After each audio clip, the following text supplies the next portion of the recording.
police work, was, along with my age, which was 16, was went a long way to explaining how the police were able to pull the wool over my eyes.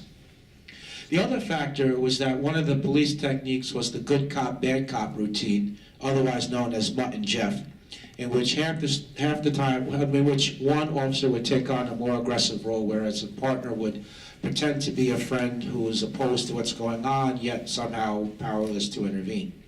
And of course, the purpose of this tactic is when the person who's being questioned becomes fearful, it's only natural that you would look to a friendly face for assistance.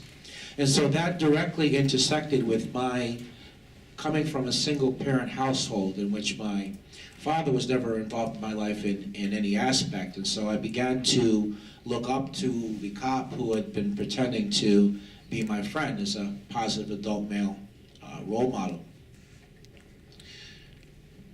So eventually the police told me that they wanted me to take and pass a lie detector test. They told me that some new information had come in, was in the FBI, was in the police file, and they wanted to share that with me. But first I would have to take and pass a lie detector test. And so I agreed to take the test, and the next day, rather than report to the high school, I instead went to the police station where I thought the test was going to happen at, since a few other people had been polygraphed by the police at the Peekskill police station. Because it was a school day, that meant neither my mother nor my grandmother with whom I lived, they didn't realize that anything was wrong. So they thought I was in school, and therefore they did not call around looking for me. They drove me to the town of Brewster, which is in Putnam County, whereas I'm a native of Peekskill in Westchester County, so about 40 minutes away. And the significance of that fact is that that meant that I was no longer able to leave on my own. I was instead dependent upon the police. So there were 3 officers who traveled with me from Peekskill, making that 40-minute trip to Brewster. But then there was the polygraphist, who was a Putnam County Sheriff's investigator, and he was dressed as a civilian, and he never identified himself as an officer. He never read me my rights, and I thought that he was a civilian. I had no lawyer present, and I wasn't given anything to eat the entire time that I was there. They gave me a brochure to read, a 4-page brochure, which took me 15 to 20 minutes to read because it had a lot of big words in it that I didn't understand. But I brushed that off by thinking, well, what does this matter? I'm here to help the police, and let's just get on with it. So they put me in a small room, and before attaching the polygraph to me, the polygraphist gave me countless cups of coffee, maybe like 6 or 7 cups. So it seems fairly clear in hindsight that the purpose of giving me the coffee was to get me nervous. The premise of the polygraph is that when a person tells a lie, that you'll become nervous. The nervousness will result in an increased pulse rate, and it's the pulse rate which is actually measured by the machine. But other factors which would lead to an increased pulse rate would include fear and caffeine. So after finishing this coffee routine, the polygrapher attached the machine to me, which was somewhat large, and so now I was kind of immobile in the chair. And that's when he launched into his 3rd-degree tactics. So he invaded my personal space. He raised his voice at me. He kept repeating the same questions over and over again. It seemed like he was getting more and more ferocious as each hour passed, and therefore, as time went on, I became more and more fearful. He was a mountain of a man, and I was 16 years old, weighing about 150 pounds, and the way he was carrying on was really, really frightening. And I wasn't used to talking and interacting with adult men, with grown men. So the effect was kind of amplified. So he kept that routine up for 6.5 to 7 hours. Towards the end, he said to me, "What do you mean you didn't do it? You just told me through the polygraph test result that you did. We just want you to verbally confirm it." So when he said that to me, that really shot my fear through the roof. At that point, the officer who had been pretending to be my friend, he came in the room and told me that the other officers were going to harm me, that he had been holding them off but could not do so any longer, that I would have to help myself. And then he added that if I did as they wanted, that they would stop what they were doing, that I could go home afterwards, that I was not going to be arrested. Being young, naive, frightened, 16 years old, not thinking about the long term. I was only concerned with my safety in the moment. I was in fear of my life because I was well aware that the fact that I didn't know where I was and that no one else knew where I was either loomed very large in my mind. I was overwhelmed emotionally and psychologically. And then there was also the push-pull dynamic in play, because on one hand, the possibility of harm had been suggested, and on the other, there was this false life preserver that he had thrown me. So I took the out which they offered, and I made up a story based upon information which they had given me in the course of the interrogation that day, as well as in the 6 weeks run up to it, along with items I had read in the newspaper. By the time everything was finished, I was curled up into a fetal position on the floor, and I was crying uncontrollably. Needless to say, I was arrested. I was charged with a murder and rape. Now, before I went to trial, the results of a DNA test came in from the FBI lab, showing that the semen found in the victim did not match me. But rather than acknowledge they made a mistake, the prosecutor continued to prosecute full speed ahead. In order to explain away the DNA evidence, the prosecutor got the medical examiner to commit fraud. When there's an autopsy that's done, there's written and audio notes which are taken at the same time as the findings are made in order to ensure the authenticity. So it was only 6 months after doing that original autopsy and hundreds of autopsies later that suddenly this medical examiner remembered that he had failed to document, but he had the memory of making medical findings to show that the victim, who was a 15-year-old immigrant from Colombia who had been in the country for about a year and a half, leading a really sheltered life where she never went outside if she wasn't accompanied by her older sister or her parents, that she had been sexually active, which is what opened the door for the prosecutor to argue that it didn't matter, that the semen didn't come from me, that didn't matter. That didn't mean that I was innocent. She might have slept with somebody close enough to being murdered and raped.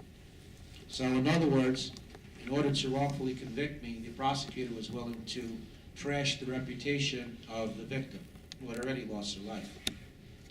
Taking his lie a step further, the prosecutor named another youth by name that he claimed had this encounter with the victim.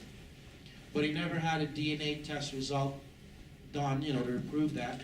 He didn't even call him as a witness. He simply made the unsupported argument to the jury. At the same time, the public defender that I had was terrible. He never interviewed or called as a witness my alibi. I was actually had been playing wiffle ball when the crime happened. He very rarely met with me. When he did meet with me, and I tried to explain to him what happened in the interrogation room, he was always shutting me up. One time he told me he didn't care if I was guilty or innocent. When it was time to cross-examine the medical examiner, which it would have been important to show as fraud and to show that he came up with his findings 6 months after doing the autopsy, it was time for cross-examination. My lawyer just stood up in open court and with a big smile on his face, as if he was great friends with the medical examiner from back in the day, said to him, "You're going to be pleased to know that I don't have a single question for you." He never explained to the jury the significance of the DNA not matching me. He never used that to argue that this so-called confession was coerced and false. When I hadn't decided if I was going to go with a bench trial, which is when the judge is the one who decides the verdict, or a jury trial, my lawyer came to me one day and told me that the judge came to him off the record and told him to pick a jury because he didn't want to be responsible for finding me not guilty.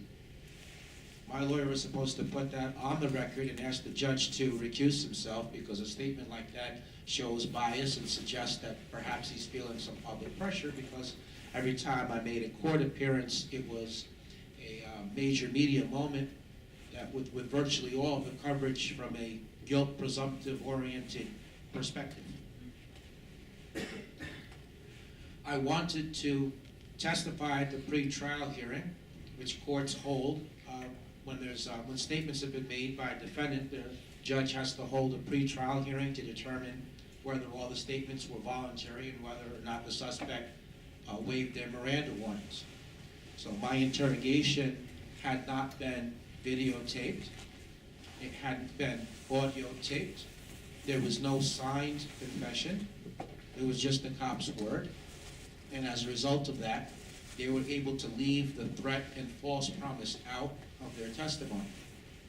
So I wanted to take the stand at the pre-trial hearing and add those facts. But my lawyer wouldn't allow me to. He told me that he hadn't decided if I was going to testify at the trial, and in the event that I did, he didn't want to have had me previously testify, telling me that the prosecutor could ask me questions at the trial based on the questions he asked me at the pre-trial hearing, and he could make it appear as though I was lying even if I wasn't. But really that line of reasoning didn't make much sense because, first of all, if the judge had believed me, then the statements would have been ruled inadmissible and therefore lacking any other evidence. There wouldn't have been a trial. And secondly, if it really did go that badly at the pre-trial hearing, I didn't have to take the stand at the trial, and if I didn't, there would be no way that the statements could be used against me. But then when I got to the trial, he wouldn't allow me to testify there either. He told me it wasn't his job to prove that I was innocent. It was up to the prosecutor to prove that I was guilty, and he didn't think that that had happened. Well, that's a legal principle, right? Innocent until proven guilty, presumption of innocence. But that's a very naive way to practice law, because in reality, if you find yourself charged with a crime that you didn't commit, you have to do everything you can to prove that you didn't, or you run a risk of possibly being wrongfully convicted. So his second rationale he offered to me as to why he wasn't letting me take the stand is he told me that his personal one-loss record was significantly better when his clients didn't testify compared to when they did. That's probably true. But then again, most of his clients probably have a pre-existing criminal record, and if they took the stand, then the prosecutor could ask them questions about that. But that didn't apply to me because I had never been arrested previously for anything. Added all up, I guess it wasn't too surprising that the jury found me guilty. I'll never forget the day that I was found guilty. I felt like I was in some sort of nightmarish alternative reality, because to my way of thinking, at least up until that point in time, only the guilty were convicted. Yet the jury said what they did, and I was taken into custody. On the day of the sentencing, I begged the judge to overturn the verdict because I was innocent, and I referenced the DNA to support my contention. He actually told me on the record, maybe you are innocent, acknowledging that there was a doubt. I mean, how could there not have been a doubt? I mean, the DNA, which is referred to as the gold standard of evidence, didn't match me. That didn't lead him to step up for justice and exercise his discretion by overturning the conviction, which he could have done by overturning any number of rulings that he had made against me in the course of the trial. Instead, he took the easy, politically expedient way out, which was to sentence me to a term of imprisonment of 15 to life. So I'd like to share with you a few photographs because so we can understand, exactly what we're talking about here, because I wasn't the adult that you see now when all this happened. So the first photograph, this is a picture of me just before the trial started.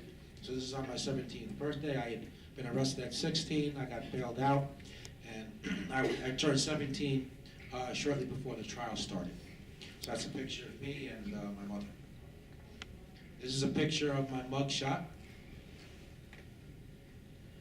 This is a picture of me in the courtroom after it had been announced that the jury had come up with a verdict, but prior to the decision itself being read out loud. This is a picture of me at the sentencing hearing. This is a picture of me shortly after I arrived at Elmira Correctional Facility, which was a men's maximum security prison.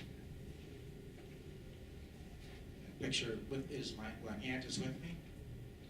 And here's another picture of me shortly after arriving in Elmira as well, just a different aunt.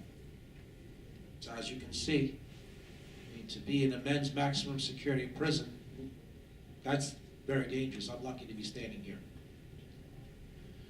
I'd like to share with you a little bit about my prison experience. So I still remember the first day. I remember being in handcuffs and having a chain around my waist and having my legs fastened together as well as fastened to the leg of the prisoner on the bus next to me. I remember how large the prison wall loomed and how menacing the barbed wire appeared. I don't mind sharing with you that looking like that, I was very, very afraid. As I walked down the cell gallery, there were many prisoners there whose arms were as big as my legs. Didn't take a lot of figuring out on my part that if any of them decided to assault me, there was no way that I was going to be able to successfully defend myself.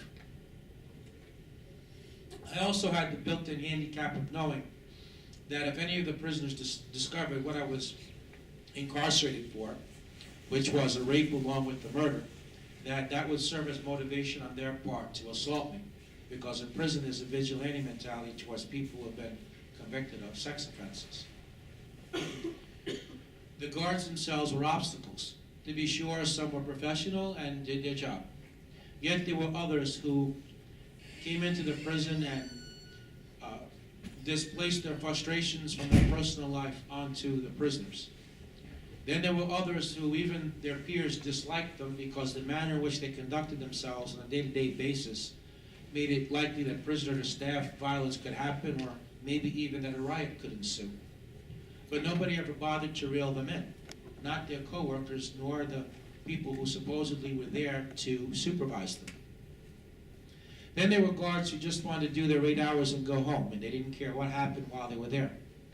While that might sound like an ideal attitude that you'd want a guard to have if you had to be incarcerated, it didn't work out that way in real life because it would not be unusual for them to literally look the other way and walk in the opposite direction as violence was occurring so as to be able to avoid breaking up things and filing paperwork afterwards.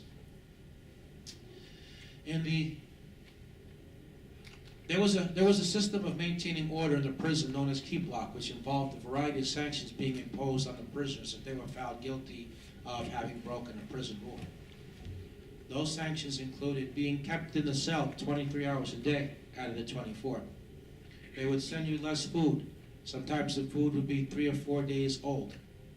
Their idea of complying with the court-mandated 1 hour a day recreation consisted of putting the prisoners in a small caged area with maybe a pull-up bar in it, if you were lucky. You could take 2 showers 1 week and 3 the next, rather than being able to shower daily as the rest of the population. You would not be able to use the phone while you were on that status.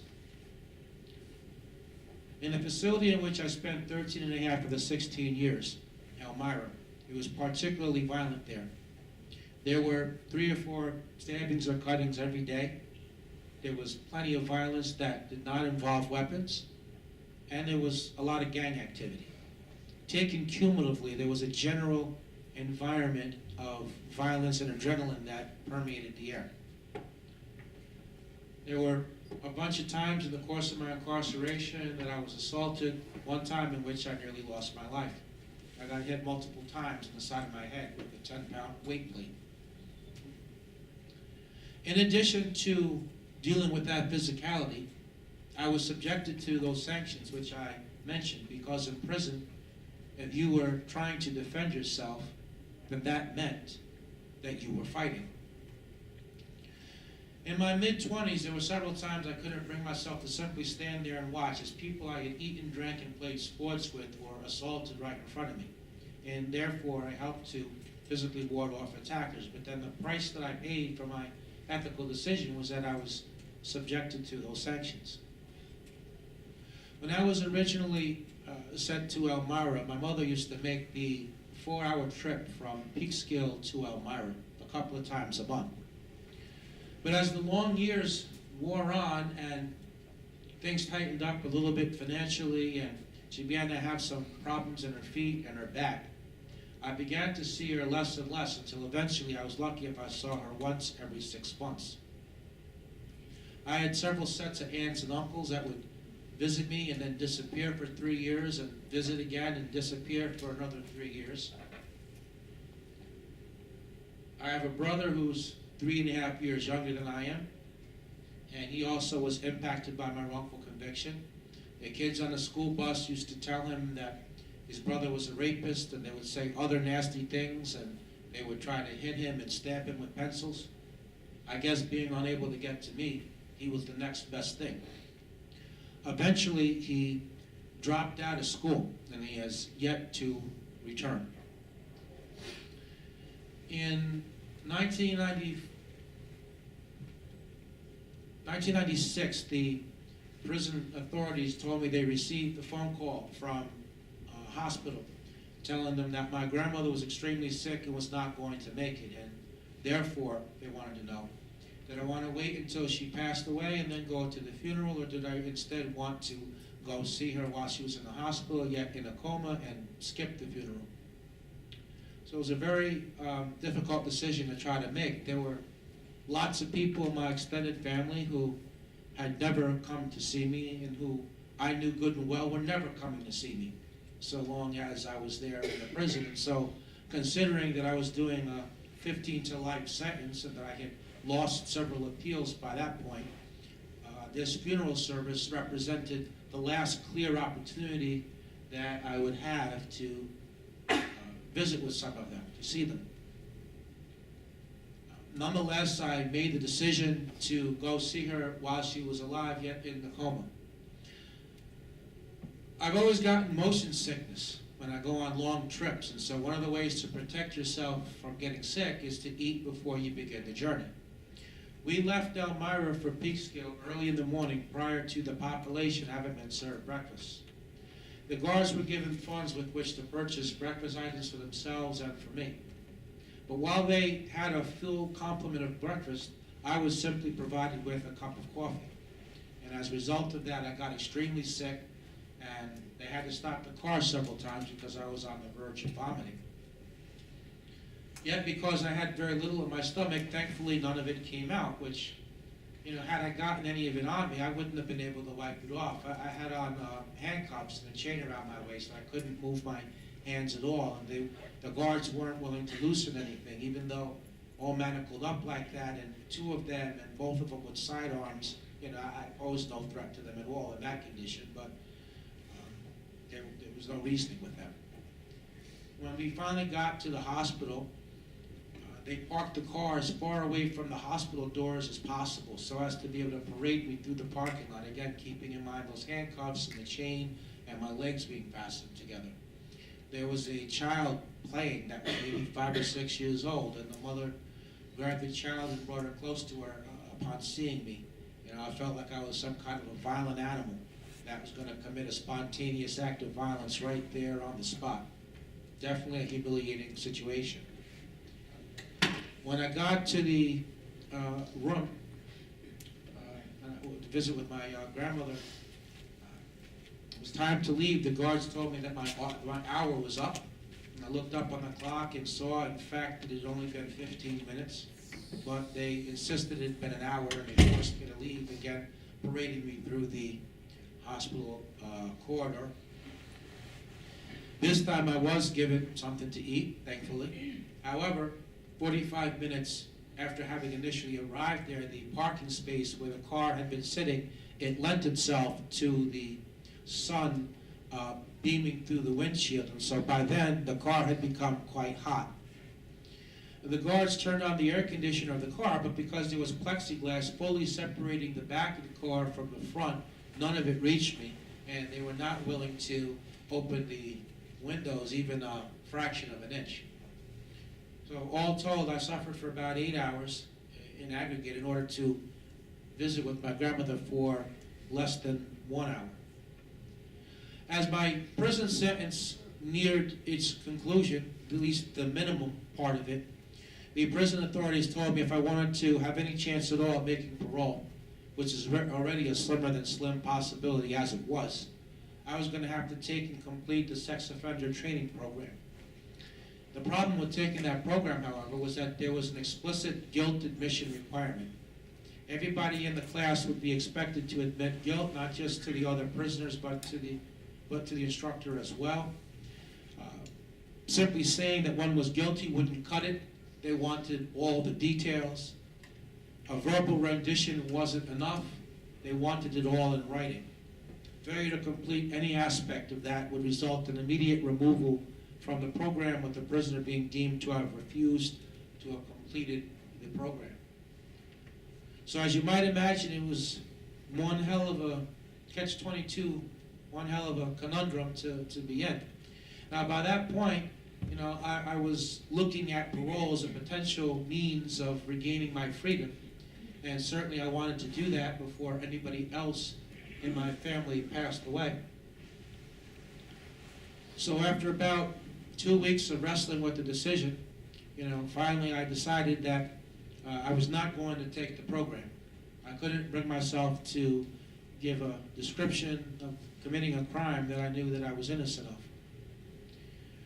When I went to the parole board, I knew that they were in the habit of rubber stamp denying parole applications even to worthy candidates who could demonstrate that they had been rehabilitated and would remain at liberty if paroled. And so I tried to protect myself from being repeatedly denied by raising the issue of my innocence and referencing the DNA. But they were not willing to entertain even the possibility that I might be innocent. Towards the end of the interview, one of the commissioners asked me a question about an aggression replacement training program, and I gave him the answer, showing that I learned the material in the shop. That's when a different commissioner piped up and said, "Well, that's good, Mr. Deskovic, because you're going to need those skills once you return back to society. Good luck." The procedure is that they don't inform you the decision in person, but it's instead sent via institutional mail 3 days later.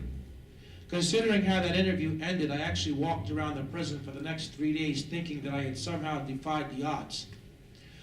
When I got the decision in the mail, it noted that I had a good disciplinary record, that I had an excellent educational record, that I had some letters of support, that I even had a prison employee recommending that I be paroled. But nonetheless, they wrote, I had been convicted of a brutal and senseless crime, and to release me would be to lessen its seriousness. They ordered me to appear in front of them 2 years later.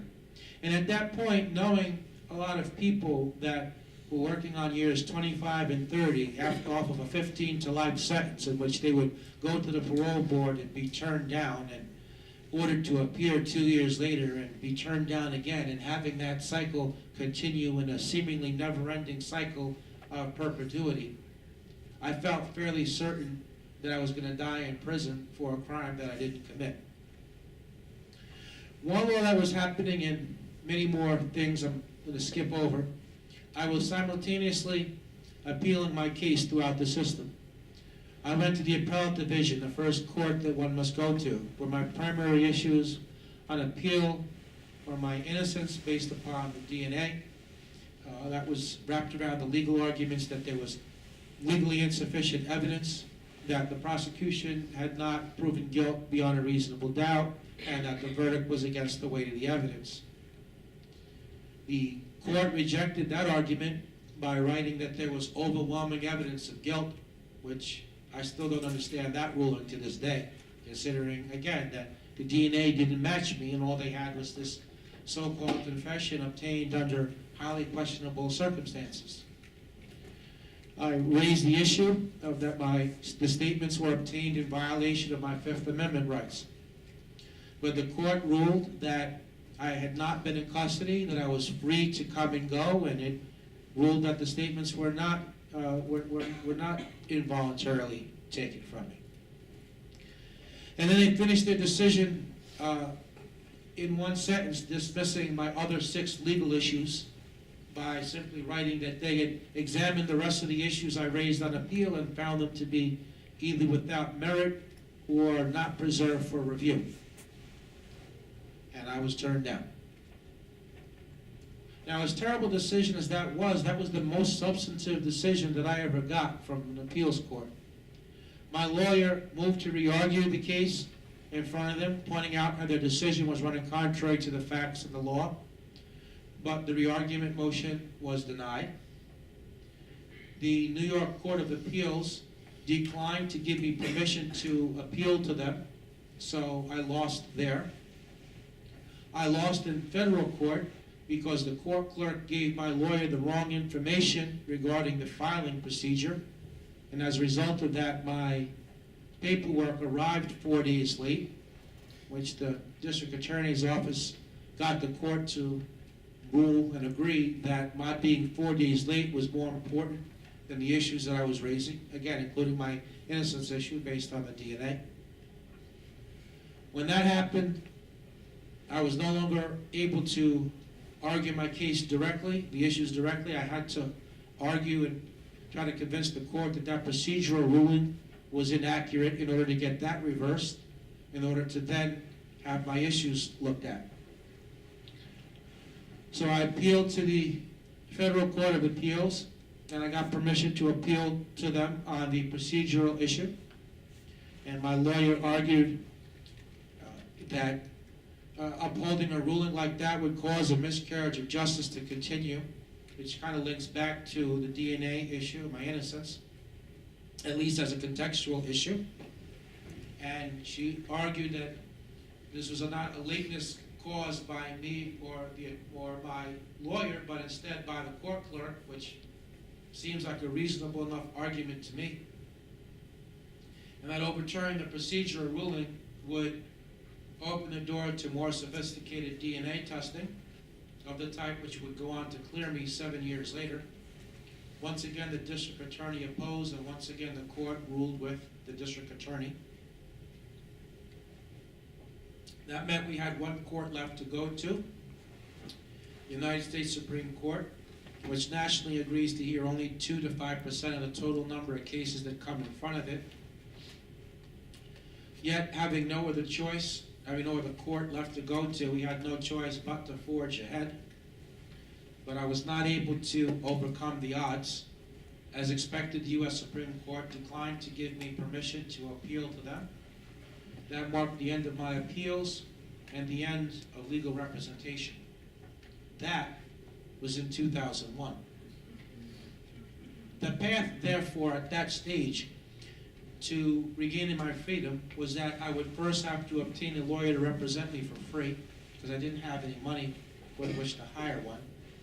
I had to try to find an investigator who would also help me on a similar basis, and then hope that working together, the two of them could find some previously unknown evidence of innocence, without which I was permanently locked out of the courthouse. So I began this letter writing campaign. I wrote letters for 4 years. I wrote anyone and everyone I could possibly think of that could help me, either directly or indirectly. I wrote large law firms because I had read that such firms often have a pro bono section in it. Very rarely heard back from any of them. And when I did hear back from them, they would tell me they didn't have any time to take my case for free. Although they always made sure that I knew how much money they wanted to take my case. I guess if I had the money, then they would have the time. I wrote reporters, especially those I'd written on other wrongful conviction cases and issues, hoping that I would put them in a better position to understand when I would tell them there was a negative DNA test result.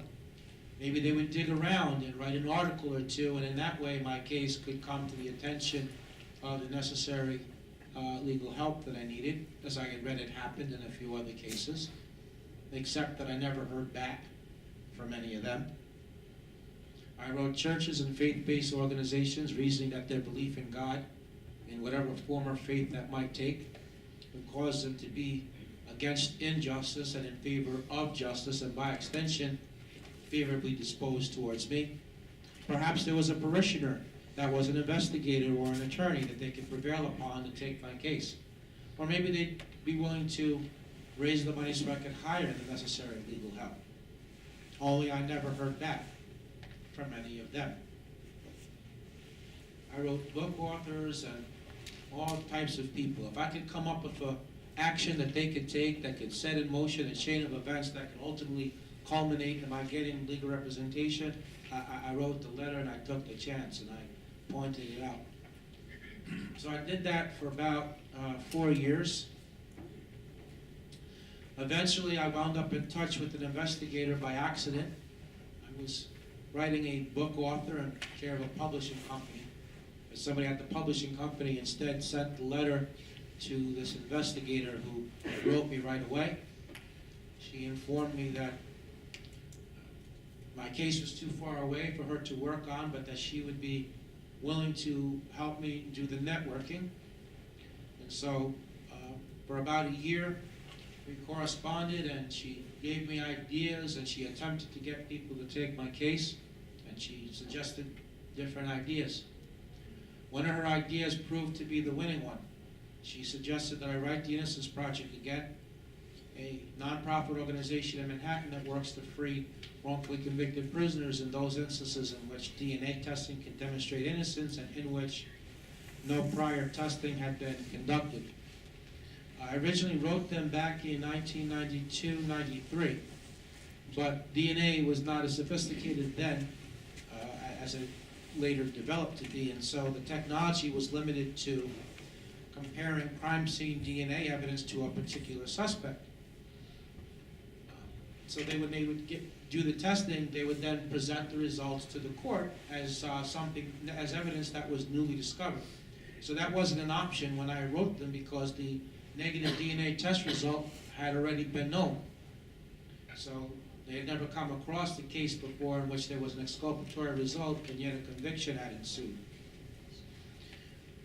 So fast forwarding 15 years to 2005, the investigator told me to write them again, that the prior denial was irrelevant because of the advancement of the DNA data bank. It had been created in which profiles of people who had committed violent crimes were gathered in this computer database, and they could enter the evidence into that database to see if it matched anybody. So I wrote them, and once again I didn't want to take the case. I got lucky that the intake worker there presented my case to the lawyers 3 times before they finally took it. They rejected it twice before that. And at the same time, the investigator got 4 different really respected legal entities to lobby them from outside their organization to take the case. So obtaining the Innocence Project's assistance was the first most significant event that happened. The second was that the district attorney who had blocked me from getting the further DNA testing, she left office, and her successor had only been there for about a year and a half. So she really wasn't as committed or dug into or invested into my case.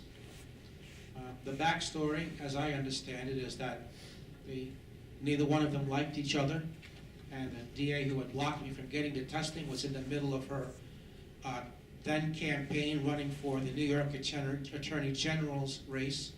I think that was part of the motivation of allowing me to have the testing, hoping he would come out on my behalf to sabotage her run. And at that stage, Barry Scheck was a bigger public figure than she was, because she had only been in office for a year and 4 or 5 months.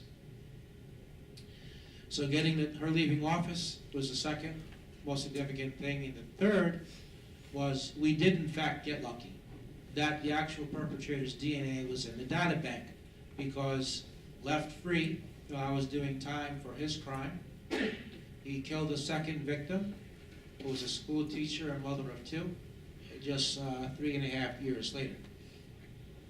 So on September 20th, 2006, my conviction was overturned and I was released. On November 2nd, 2006, I returned back to court and all the charges were dismissed against me on actual innocence grounds. And the actual perpetrator was arrested and subsequently pled guilty and was sentenced. So I'm going to show a few more slides. So recall before, what I looked like when I was arrested. So we have like a before, and now we have after.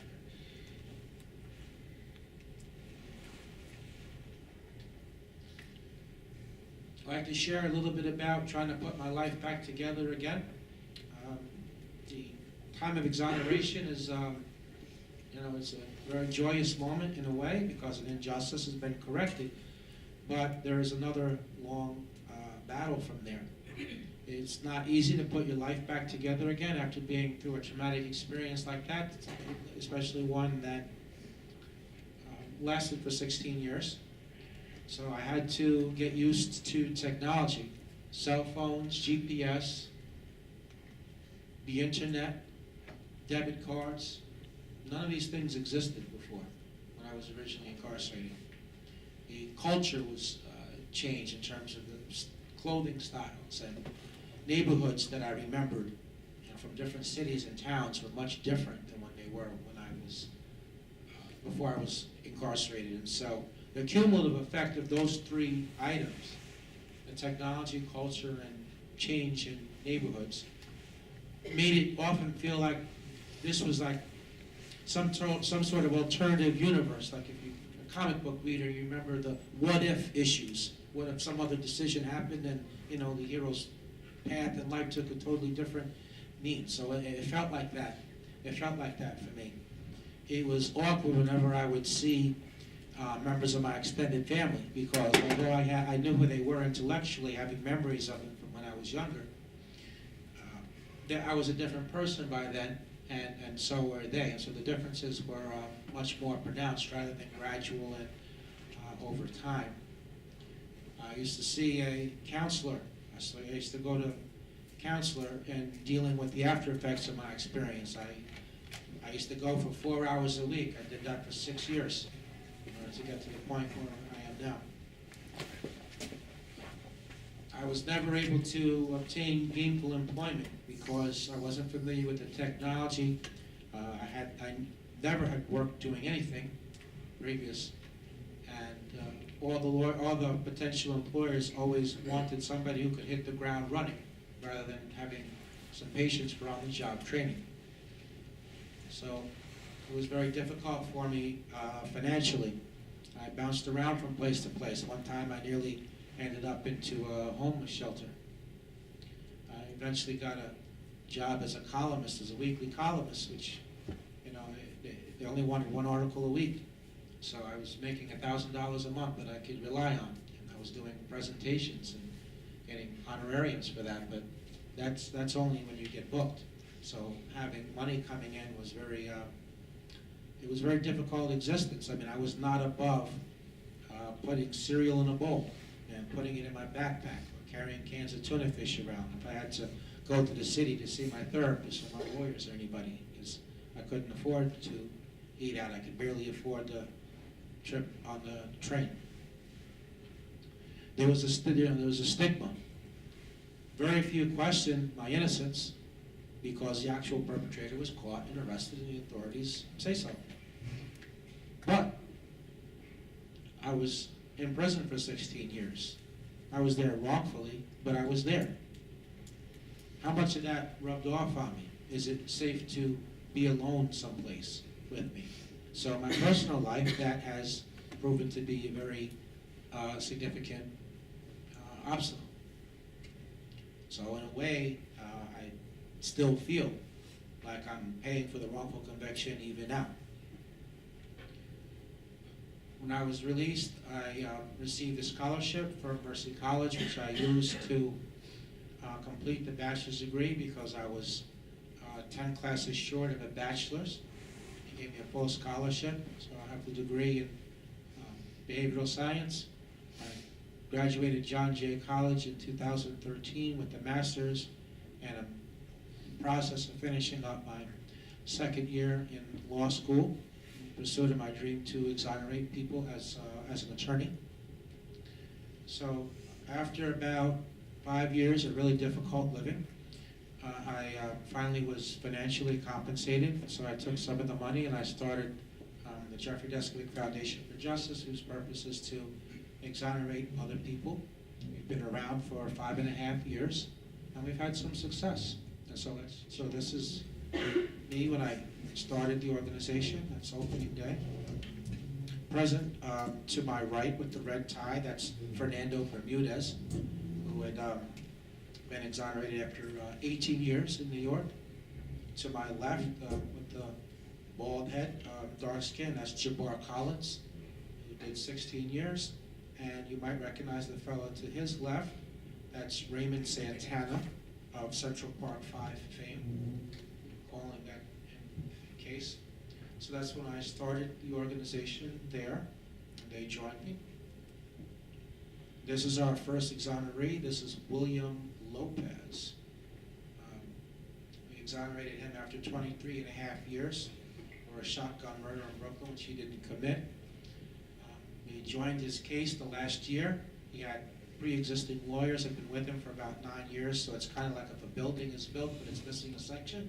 So he provided that section. And his case stuck out to us because the eyewitness said that it was two dark-skinned Panamanians that were 6 feet. And you can see Mr. Lopez is light-skinned Puerto Rican, 5'7", and the weight estimation was 100 pounds more than what he was, and yet he was in for 23 and a half years. The gentleman to the left of me, actually dressed far better than I am. That's William Hawley, that was a Putnam County case, and he was imprisoned wrongfully for 8 years and 4 months on an arson case that actually was an electrical fire. So wrongful conviction is, the fight against wrongful conviction is not anti-law enforcement, anti-prosecutor, anti-governmental movement. It's instead about accuracy and justice. A few years ago, there was a New York Times study that said that all the exonerations that year, that there was cooperation on some level by the police or prosecutors in 25% of those cases. And so I've always explained wrongful convictions that way, and I've been invited into some unusual quarters in my capacity as an advocate. I mean, for 5 years before I was compensated, I gave a lot of presentations, and I did countless interviews, and I wrote hundreds of articles, and I met with elected officials, and I testified at legislative hearings.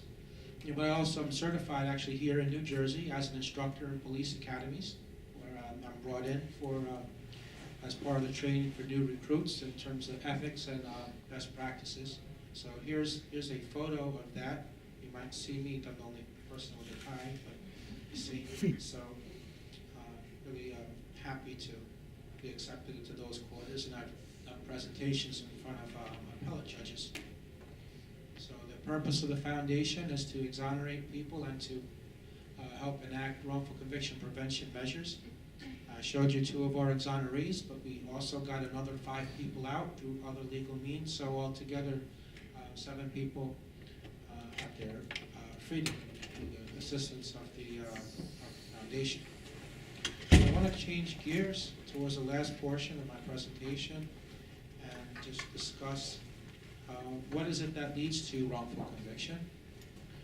So coerced false confessions have been a cause of wrongful convictions in 25% of the DNA-proven wrongful convictions. The measures which would prevent wrongful conviction in this area would include recording interrogations from beginning to end. It would prevent cops from leaving details out of their testimony, like happened in my case, but also it would make it better evidence as well, and protect the honest cops from false allegations of coercion. So it really is a win-win scenario.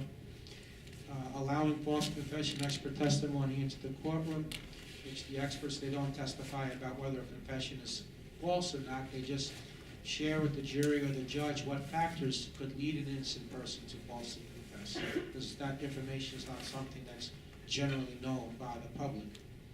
Having a pre-trial hearing where the accuracy of a confession is what is looked at instead of just voluntariness. Is sharing another stat. So the National Registry of Exonerations, which is a clearinghouse of all exoneration cases, both from DNA and non-DNA, they have cataloged 2,202 exonerations. This is from 1989 and 1991 forward. Last year, 139 people were exonerated. But remember that those are the people who made it out. Prosecutorial misconduct is a huge factor that runs through many of the wrongful conviction cases. So having an oversight committee, Commission on Prosecutor Conduct, would really address that, along with removing what's called prosecutorial immunity. So if a prosecutor commits misconduct, it doesn't matter how serious it is. They could threaten witnesses, threaten to remove children, they could suborn perjury, they could work hand in glove with experts, tell you what you want to prove and I'll prove it. If it happens after an arrest, you can't sue them because of that immunity. And no other profession has that immunity except for a judge. Even the judge has the oversight commission, which the prosecutors don't even have that. We need a better system of public defense. It's not unusual for one public defender to represent 100 people at the same time. So there's a limitation on caseload. There should be an even playing field of money and human resources between the prosecutor's office and the public defender's office. But it's never balanced. There should be one statewide system, so there could be oversight and quality control. Right now, each county generally does things differently, and so there is no one to really look over. So that would be another reform. I want to point out that best practices as far as misidentification, which is that misidentification has been the cause of wrongful convictions in 75% of the DNA-proven wrongful convictions. So here in Jersey, are a little bit ahead. By judicial order, interrogations have to be videotaped and they have to use best practices. There is no commission on prosecutor conduct. There's still the problem of, I mentioned in terms of public defenders, and compensation is a mess here in New Jersey. So the law is that for each year of wrongful imprisonment, New Jersey has a cap. They have it capped out at $50,000 a year for each year of wrongful imprisonment, which I don't think is anywhere near enough. And on top of that, there is a clause that says that if you contributed to your own wrongful conviction, then you would not be eligible for compensation. So former Governor Christie insisted on having that language in the bill when the cap was moved up to $50,000 because he was concerned that people might game the system and purposely get wrongfully imprisoned to then be able to be exonerated years later to then be in position to sue. So if you can believe somebody could carry that out, I don't know what to say at that point. The last thing I'll say is this: is my foundation, we have 20 volunteers. We have about 11 cases that are active now. We have 500 raw cases that are waiting to be screened. And so, dream with me here. This is my last point.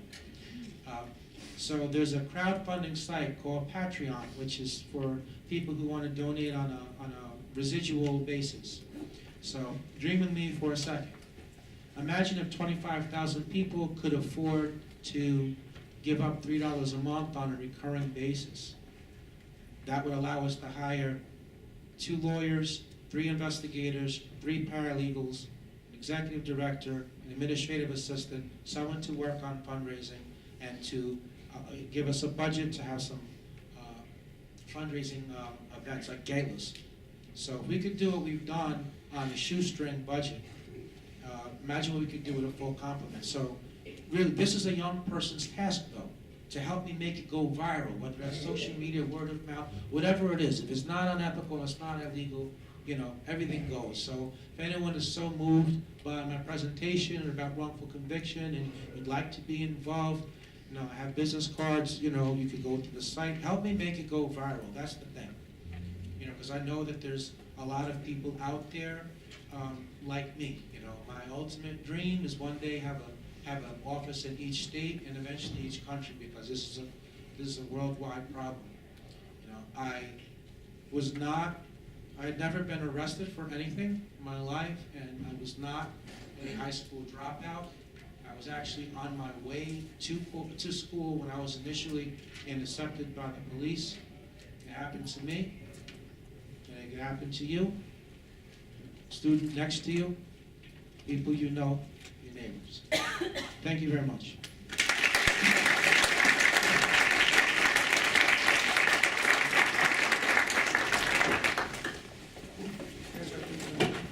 We're going to do some Q&A. There are a couple questions, Mr. President. If I can start with the first. Yeah, sure.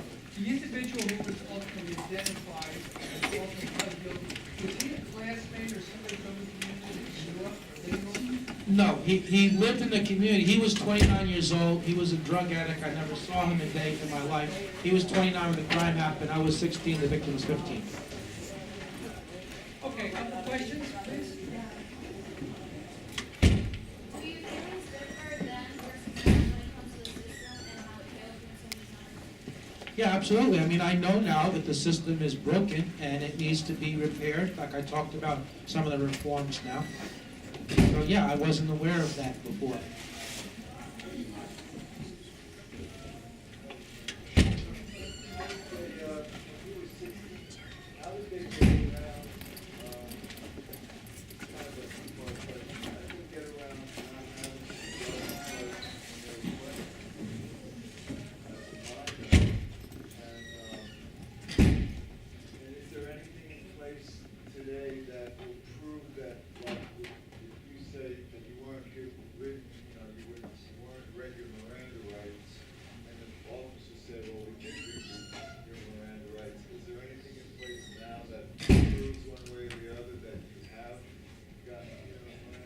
I understand your question. So the first part of your question is, so in most states at 16 years old, you're considered to be an adult for purposes of being able to waive your rights without a parent being present. And in terms of something in place now, I would say, well, if you're in custody in the police station, they're required to videotape the interrogation. But if it's not a custodial situation, then there isn't anything. Then that's at the police station. In other words, if it's on the street, there isn't anything now. I do like the idea of the body cams. You could with the audio with. I know they're still working out some of the kinks in terms of the video, but the audio, could make it clear. But that's an idea that's being talked about. That's not implemented as of yet. So while all this was going on, you never had a relative with you at any point? No.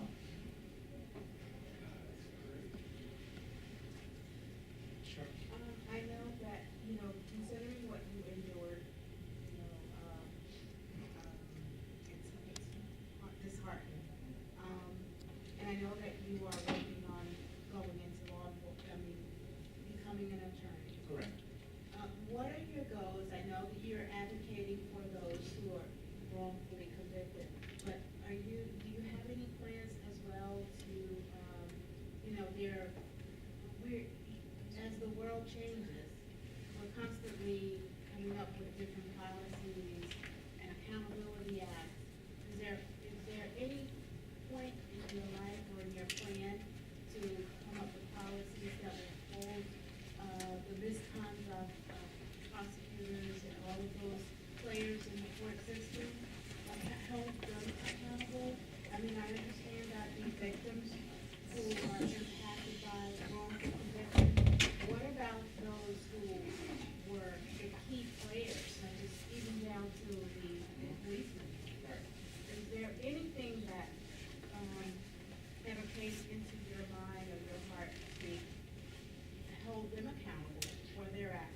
Sure, I mean, I think well, in terms of the yeah, the answer is yeah. I mean, that's in terms of the prosecutors, that's why I mentioned the commission.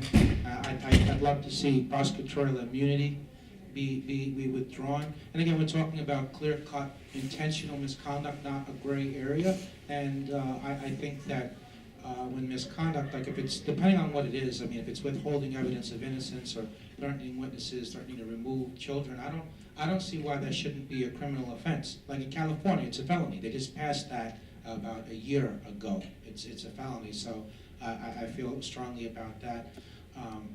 On the police level, yeah, I think that there should be accountability. I mean, what the specifics are on that, I haven't really thought about that too much, but it does bother me that, you know, the officers that did what they did. I mean, they coerced the false confession out of me, and they interviewed.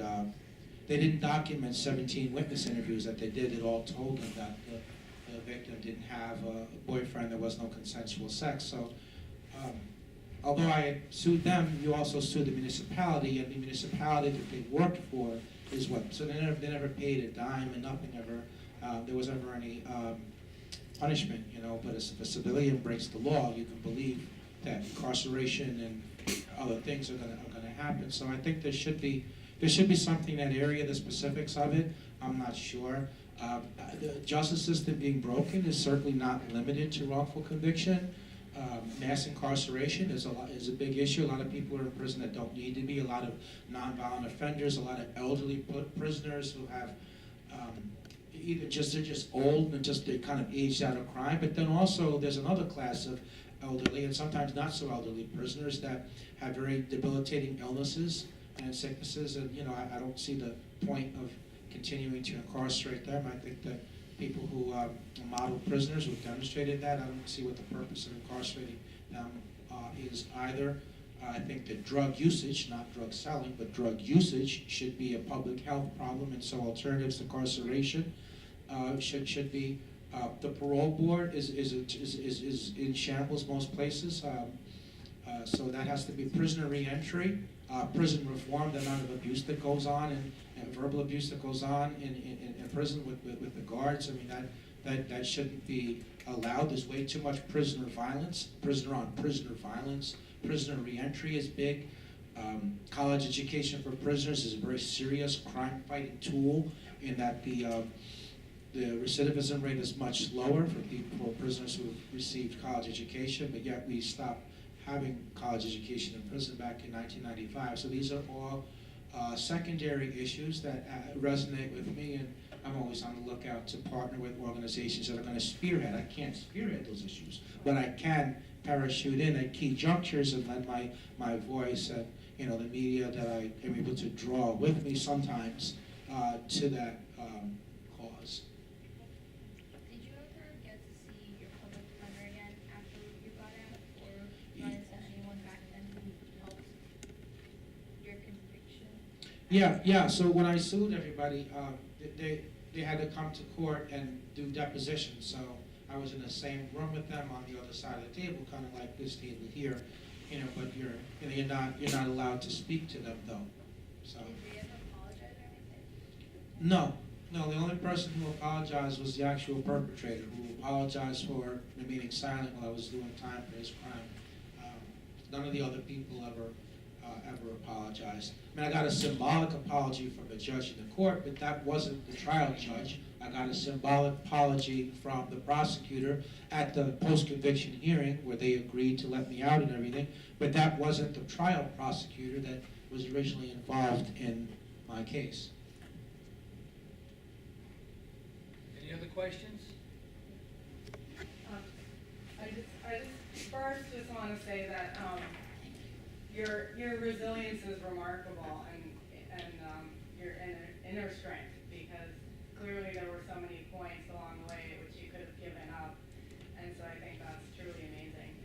But I was really interested in what you had to say about the reentry process, because Yes. I think we don't often think about what that's like for people who were eventually proven innocent, that there's still a stigma that surrounds, incarceration. And I'm wondering what could be done. I know you talked about the settlements a little bit and how they but beyond that, the monetary compensation, what support can we give, particularly, what's the state's responsibility beyond just compensating? Yeah, I believe that the state has a moral obligation to help its exonerees to reintegrate back into society. And so what that would look like, just to paint some color, give some specifics. Definitely housing, cost of living expenses, public transportation, job training and job placement, class on technology, a social worker, because they release you. There is no centralized person that's going to stay in regular contact. So I think that those issues are all should be done automatically, so that there is that safety net between the point of exoneration and compensation. There should be that should be there too. But I referenced going to counseling, but I wanted to share with people that didn't do it on the front end. In terms of the common psychological after effects, it's normal to have post-traumatic stress disorder and related symptoms, anxiety attacks, panic attacks. There's a feeling of processing things at a slower speed than what the rest of the world is. There's a feeling of having been frozen in time. So like when I was released when I was 32, and so for a long time, I felt like I was still 17 because that was the last age that I was when I was free prior to being incarcerated. It took a while to not be frightened on seeing law enforcement. And, it's hard to sleep and the mind can race. So these are all common after effects psychologically. Really, I've been talking about this for a few years now, but nobody has picked up the ball and ran with it. I can't do it, but the same way that there are clinics in the innocence organizations throughout the country, they often partner with a law school and they have a clinic. But I would like to see something like that when it comes to psychology, like for a practicum where pro bono psychological services could be offered to exonerees, through the practicum, under a licensed psychologist. Same thing for social worker. But I have the ideas. I can point things out where the research can be found, but I can't spearhead that too. I'm only one person. But I'd love to see somebody take that and run with it. I think that the organizations that do prisoner reentry now, I think that if the government insisted that a condition of their receiving grants was that they had to serve exonerees also, because a lot of the services overlap. Well, I went to a lot of prisoner reentry organizations, and they told me, well, we're not funded to help you. We help, we're here for people on parole and probation. And I'm like, yeah, but I have a lot of the same needs. I understand you can't cite me as a stat to, to show what you did for the money. But the lights are paid, and your salaries are covered, and your programs are funded. So what if you can't cite me? Just give me it, let me sit down and avail myself. What difference does it make? But they weren't willing to budge. And that was a lot of places. But also, to be fair with them too, they already had a mile-long waiting list too of people that did directly fit the criteria. Any other questions? Dr. Garcia? Hello, thank you so much for sharing your story. I think that this, it takes a lot of courage and resilience, and so I thank you. And I just wanted to mention, a lot of the students walked out because of the time frame. They had other classes. Okay, so I don't want you to defend that they have to go to class. I got it. Yes. My question was, you mentioned that you offer training in police departments in the state of New Jersey. So what kind of training? Yeah, the Bergen County Police Academy in Mahwah, New Jersey. No, So, you- I know, the training, the substance of it, I'll explain. Yeah, so, all right, so part of the training that they get in general is ethics, right, and noble cause corruption. And so I intersect with that because the retired police officer, I think some of you know him, Dr. Barrett. Yeah, he was a retired cop for 31 years in New Jersey, so he's been doing the training for a long time, let's just say. And the last 3 years, I accompany him when he goes, and so the training is this. So first, I share what the impact on one person is. I talk about, then I transition, and I discuss what are the red flags, that a confession may be false, that an informant may be lying, that an identification may be misleading. I talk about other cutting-edge techniques designed to prevent the arrest of the wrong person. So, for example, if there is an alternative suspect, and even though as an officer you're sure it's not them, it's the other person, you should prove how the alternative suspect could not have committed the crime. So that's an example of a technique. So I talk about that and the best practices around that. And we hope to get like voluntary compliance. Like not every place has to do best practices in terms of identification. So I think a combination of the policy issues, the best practices, the red flags, and then my story. So that's the training that's there. But in a different setting, and I do that in about an hour and 20 minutes. But if it was like a longer session, like in some other, there's no shortage of content because I've read a lot of the case summaries on other exoneration cases, and so there's lots of lessons that could be drawn from different ways that officers have gone wrong in their investigation. I mean, tunnel vision is huge, which is when you form a conclusion and then you ignore all the evidence to the contrary. You come up with these explanations that really don't make sense. So that's another aspect of it. But there's lots of content. I mean, the police, in my case, they received the psychological profile from the NYPD, telling them what the profiler thought that the psychological characteristics would be, the actual perpetrator, and I happen to fit that. But that's junk science. It's not scientific at all, and we know when we compare the actual perpetrator to that the profile is wildly inaccurate. Another topic sometimes I discuss is contamination. You have to withhold non-public facts so that when those non-public facts show up in a suspect's statement, then that's type of corroboration, they have guilty knowledge. But if you inadvertently let the cat out of the bag, then contamination has occurred, which is also why it's important to record so you can go back and look. Did I accidentally suggest something? Like there was a case I looked at, and officers asked the defendant, what did he hit the head? What did he hit the victim in the head with? And then a couple of lines later, suddenly he's volunteering that he hit the victim in the head with a tire iron.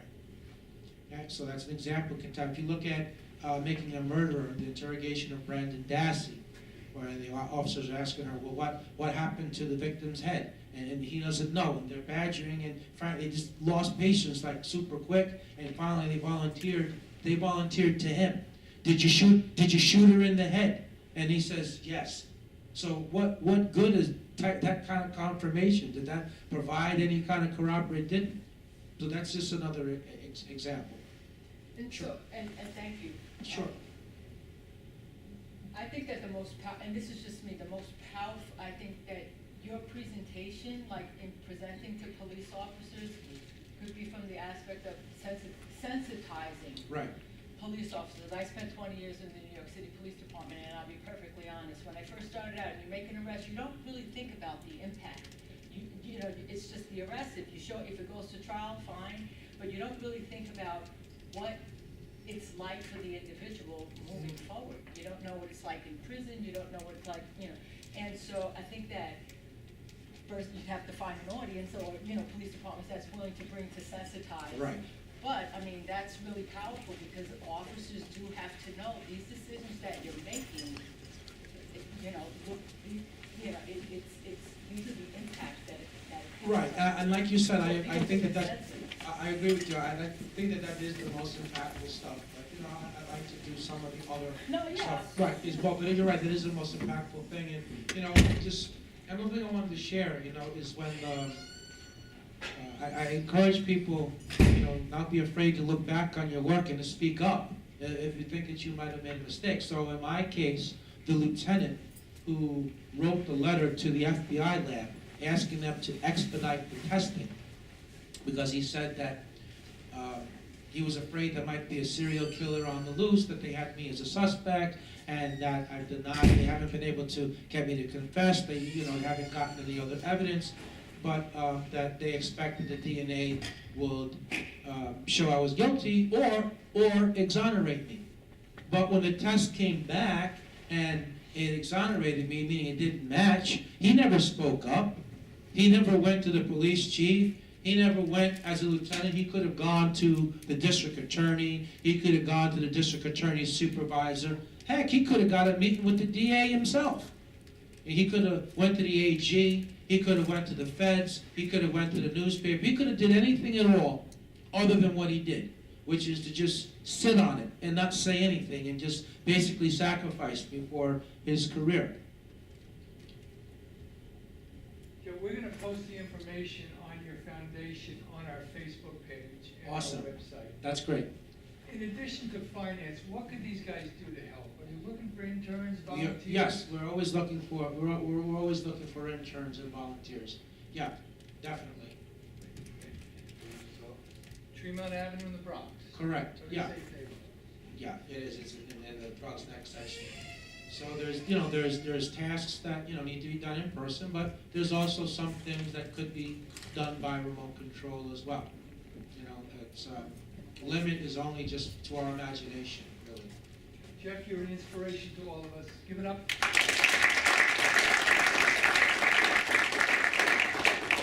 We're gonna keep them here 5 minutes. If you wanna come down, say hello, ask a question.